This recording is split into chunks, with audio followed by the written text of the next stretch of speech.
বলে রাখো। হ্যাঁ আপা অনেক কথা হয়েছে। ভাবি ও একটা লেবুর শরবত খাবো না। এ বঙ্গল এই আম্মা কি হয়েছে? একটু জামেলাম চিকন লেবুর শরবত একটু বানিয়ে আনতো। ও আম্মা আনতেছি।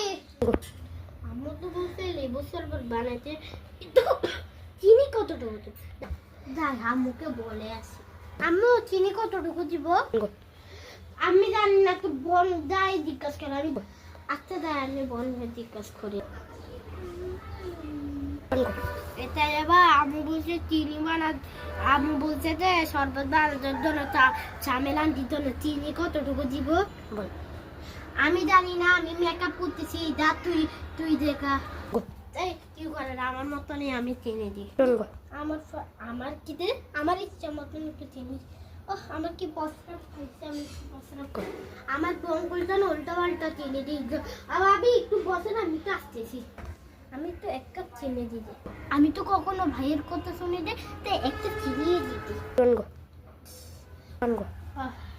একটু লাড়ে সময় গেছে। আমি জানছি আপনার সব দাও। দেখো না